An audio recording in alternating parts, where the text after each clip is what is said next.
Bismillahirrahmanirrahim. Assalamu alaikum. Welcome to the Bailish world. Today we are going to start lecture number 4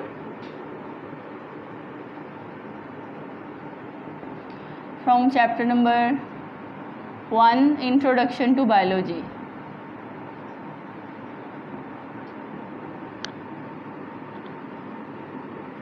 ji, last lecture में हमने start किए थे levels of biological organisations, जानदारों की simple to complex organisation हमने start की थी, जिसमें हमने कल बेसिक एलिमेंट्स डिस्कस किए थे। आज जो हैं वो हम सिंपल बायोलॉजिकल ऑर्गेनाइजेशन लेवल से स्टार्ट करने लगे हैं। दैट इज़ सब एटॉमिक एंड एटॉमिक लेवल। जी, सो सब एटॉमिक एंड एटॉमिक लेवल, सबसे स्मॉलेस्ट पार्टिकल्स जो कि जानदारों की बॉडी में मौजूद हैं वो हैं जी इलेक्ट्रॉन्स, प्रोटॉन्स एंड न्यूट्रॉन्स। ये तीनों मिलते हैं, असेंबल होते हैं एक दूसरे के साथ और इनसे क्या बनता है? एटम। ठीक है, एटम के पास एक न्यूक्लियस है और उस न्यूक्लियस में प्रोटॉन्स और न्यूट्रॉन्स पाए जाते हैं और उसके ऑर्बिटल्स में पाए जाते हैं जी इलेक्ट्रॉन्स। ठीक है, सो ये तीन सब एटॉमिक पार्टिकल्स मिलते हैं तो क्या बनते हैं? एटम्स। और बॉडी के अंदर जो है ना वो एक जैसे एटम्स जब मिलते हैं तो वो एलिमेंट्स होते हैं, जैसे हम उन्हें एटम्स ही कहते हैं, जैसे कार्बन एटम, जैसे हाइड्रोजन एटम, जैसे नाइट्रोजन एटम। सो ये वो एटम्स हैं जो हमारी बॉडी में कॉमनली मौजूद हैं in the form of molecules, जो कि हमारी बॉडी के molecules carbohydrates, lipids, proteins, DNA, RNA, इन सब में ये मौजूद है। सो बेसिक हमारी बॉडी में बॉडी जो है वो एटम्स से मिलके बनी हुई है। और एटम्स किस से मिलके बने हुए हैं? इलेक्ट्रॉन्स, प्रोटॉन्स और न्यूट्रॉन्स से। ये हमारा फर्स्ट सबसे सिंपलेस्ट जो है वो बायोलॉजिकल ऑर्गेनाइजेशन का लेवल है, सब एटॉमिक एंड एटॉमिक लेवल। जब एटम्स देखें, जब इलेक्ट्रॉन, प्रोटॉन, न्यूट्रॉन आपस में मिलते हैं, ये देखें तो एटम बन जाता है। जब एटम्स आपस में मिलते हैं तो नेक्स्ट लेवल ऑफ ऑर्गेनाइजेशन जो है वो स्टार्ट हो जाता है, जिसे हम कहते हैं जी मॉलिक्यूलर लेवल। जब एटम्स आपस में बॉन्डिंग करते हैं, when atoms combine through bonding, और बॉन्डिंग्स जो कि ज़्यादातर होती हैं वो हैं covalent bonding and ionic bonding. इन दो बॉन्डिंग्स के नतीजे में जब एटम्स आपस में मिलते हैं तो वो क्या बनाते हैं? मॉलिक्यूल्स।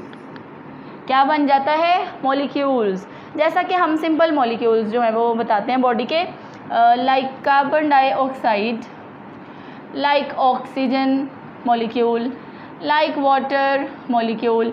ये जो है वो छोटे छोटे मॉलिक्यूल्स हैं। और उसके अलावा बॉडी की आयंस मेंटेन करने के लिए sodium chloride, table salt molecule है। इसमें covalent bonding, covalent bonding, covalent bonding, ionic bonding. NaCl क्या शो करता है? Ionic bonding. और बाकी ये जो तीन मॉलिक्यूल्स मैंने बनाए हैं ये कोवलेंट बॉन्डिंग के नतीजे में बनते हैं। कोवलेंट बॉन्डिंग का मतलब है कि इलेक्ट्रॉन्स क्या करते हैं? शेयरिंग करते हैं। और आयनिक बॉन्डिंग का मतलब है loss and gain of electron, मतलब एक इलेक्ट्रॉन लूज़ करेगा, दूसरा गेन करेगा, तो एक एटम के ऊपर पॉजिटिव और एक के ऊपर नेगेटिव चार्ज आ जाएगा। तो जब एटम्स आपस में बॉन्डिंग्स करते हैं, चाहे वो कोवलेंट हो चाहे वो आयनिक हो, तो वो क्या बनाते हैं? मॉलिक्यूल्स बनाते हैं।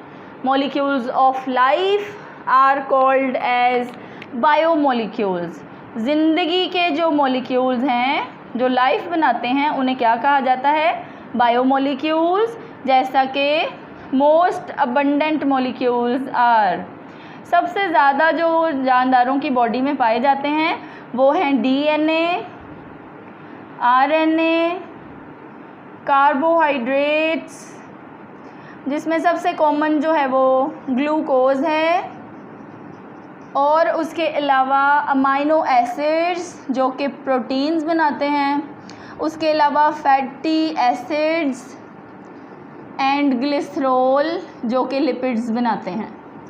और हमारी बॉडी के अंदर यूज़ होने वाली energy ATP, ADP, AMP, adenosine triphosphate, adenosine diphosphate, adenosine monophosphate, ये वो मॉलिक्यूल्स मैंने लिखे हैं बायोमॉलिक्यूल्स जो कि लिविंग ऑर्गेनिजम्स के अंदर मोस्ट अबंडेंटली फाउंड है, सबसे ज़्यादा पाए जाते हैं। ठीक है, हर सेल में डीएनए है, आरएनए है, ग्लूकोज तो हमारी बेसिक सोर्स ऑफ एनर्जी है, अमाइनो एसिड से प्रोटीन्स बनते हैं, proteins are major functional structures of our body, सबसे ज़्यादा प्रोटीन्स ही तो हैं बॉडी में, enzymes proteins, hormones proteins, blood clotting proteins, antibodies proteins, antigens proteins, haemoglobin protein, enzymes proteins, hormones proteins, बाल protein, nails protein, muscles protein.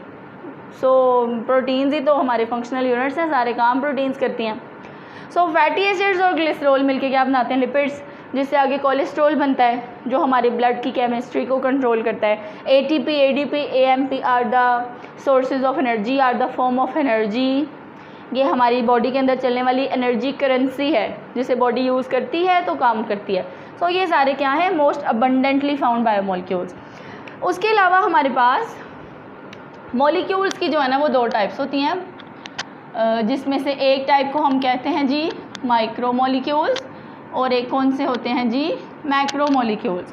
माइक्रोमॉलिक्यूल्स कौन से,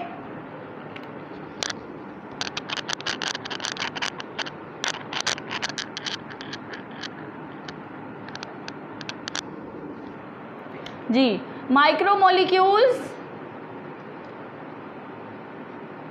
and macromolecules. Micromolecules have low molecular weight and macromolecules have high molecular weight, जिनका molecular वज़न कम है, जैसा कि water, two atoms of hydrogen and 1 atom of oxygen, जैसा कि कार्बन डाइऑक्साइड, जैसा कि ऑक्सीजन, जैसा कि C6H12O6। वैसे तो हम कहते हैं कि इसमें इतने सारे जो है वो एटम्स हैं, तो फिर ये माइक्रोमोलिक्यूल कैसे हुआ C6H12O6। लेकिन अगर इसके साथ ही हम दूसरे देखें मैक्रोमोलिक्यूल्स, तो जब हज़ारों glucose, this is the formula of glucose, जब हज़ारों ग्लूकोज आपस में मिलते हैं तो क्या बनती है जी, स्टार्च। क्या बनती है, ग्लाइकोजन। क्या बनता है, सेलुलोज। सो इसके कंपैरिजन में ये तो एक ग्लूकोज है, यहाँ पे हज़ारों ग्लूकोज आपस में बॉन्डिंग करते हैं तो स्टार्च, ग्लाइकोजन, सेलुलोज बनते हैं, इसलिए ये मैक्रोमोलिक्यूल्स हैं, ये माइक्रो ही है। और उसके अलावा यहाँ पर लिपिड्स भी क्या है, मैक्रोमोलिक्यूल, और प्रोटीन्स भी क्या है, मैक्रोमोलिक्यूल्स, और डीएनए भी क्या है, आरएनए भी क्या है, मैक्रोमोलिक्यूल्स, क्योंकि इनका मॉलिक्यूलर वेट बहुत ज़्यादा है। ठीक है, और उसके अलावा अगर हम मॉलिक्यूल्स की फर्दर टाइप्स देखें, so molecules are of two types, organic molecules and inorganic molecules. Organic molecules कौन से, जिनमें कार्बन और हाइड्रोजन साथ हो, जैसे ग्लूकोज, इसमें कार्बन हाइड्रोजन एक साथ बॉन्डिंग्स करती हैं। इनऑर्गेनिक कौन से, जिसमें कार्बन हाइड्रोजन साथ नहीं होती, बॉन्डिंग्स नहीं करती, like water, like carbon dioxide, like NaCl। सो ये ऑर्गेनिक और इनऑर्गेनिक भी मॉलिक्यूल्स की टाइप्स हैं। ऑर्गेनिक वो जिसमें कार्बन हाइड्रोजन इकट्ठे पाए जाएं, और इनऑर्गेनिक जिसमें कार्बन हाइड्रोजन इकट्ठे नहीं पाए जाएं। तो ये बायोमॉलिक्यूल्स हमने स्टडी किए हैं, सबसे ज़्यादा पाए जाने वाले बताए हैं, उनकी दो टाइप्स बताई हैं on the basis of molecular weight, और उसके अलावा हमने उनकी कॉम्पोजिशन की बेस पे भी उनकी दो टाइप्स बताई हैं, ऑर्गेनिक एंड इनऑर्गेनिक। सो आपने जो है इसको शॉर्ट क्वेश्चन, लॉन्ग क्वेश्चन दोनों के लिए प्रिपेयर कर लेना है। अब बुक से भी देख लेते हैं आपने क्या याद करना है जी। ये है हमारे पास पेज नंबर 5, जिस पर एटॉमिक और सब एटॉमिक लेवल है, और उसके बाद है जी मॉलिक्यूलर लेवल। इसके फर्स्ट पैराग्राफ में मॉलिक्यूल की डेफिनेशन है, माइक्रो और मैक्रो मॉलिक्यूल्स की डेफिनेशंस हैं। नेक्स्ट पैराग्राफ में ऑर्गेनिक और इनऑर्गेनिक मॉलिक्यूल्स हैं, और लास्ट पैराग्राफ में सबसे ज़्यादा पाए जाने वाले most abundantly found molecules, biomolecule जो बॉडी में ज़्यादा पाए जाते हैं। सो ये दो टॉपिक्स हैं, दो लेवल ऑफ ऑर्गेनाइजेशन आज हमने स्टडी किए हैं। फर्दर लेक्चर्स के लिए आप चैनल को सब्सक्राइब करें। थैंक यू, अल्लाह हाफिज़।